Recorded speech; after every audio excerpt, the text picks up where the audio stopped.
probably around 8 when my mom started drinking.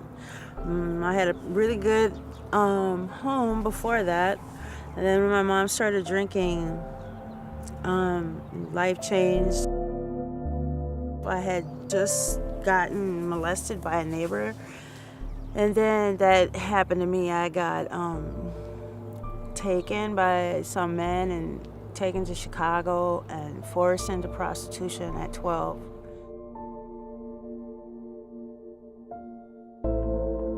And then when I came home after being in Chicago, my mom was still, in denial and everything, and she blamed me for it and that. And there was no comfort or anything at that point. So it was like I just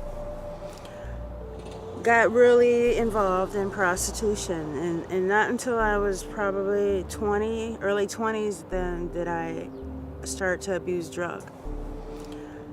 From then on, I was heavily addicted to crack cocaine and then heroin. I felt less than zero at that time. I felt like, I don't know, I just felt disgusted with myself. But I realized also that I could change that I didn't have to live like that. And so I changed my thinking that day that I wasn't gonna live like that anymore. I called Resource. I said, I need to get in your program. What do I have to do? I got my daughter back and I can't do this on my own.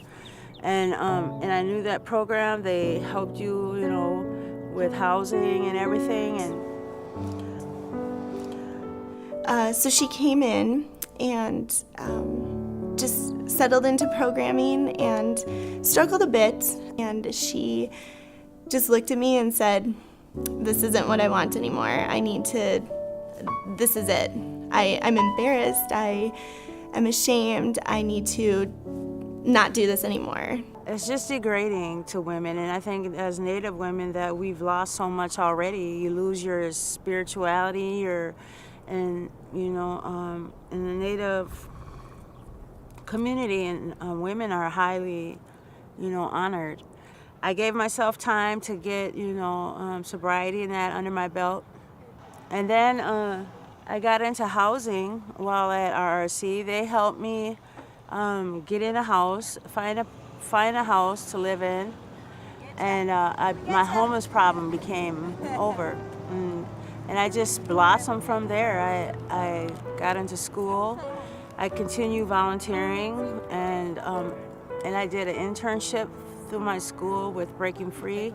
And then I began, the groups that I used to attend, I began facilitating that group. And it was also working on my dream of wanting to help other women and role modeling for other women to get out of that lifestyle, to get out of the prostitution lifestyle.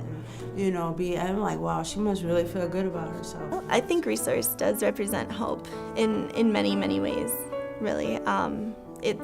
There's so many opportunities that clients can come here and have, and not just within the specific program that I work, but they can come here and work on finding a job, work on recovery, work on their mental health, and just, again, establish that support system and knowing that they can always come back. The door is always open. Resource was right there for me, and the housing was right there, a block over. I was safe. It's all in the individual, because if you're ready to change, you can change no matter where you are.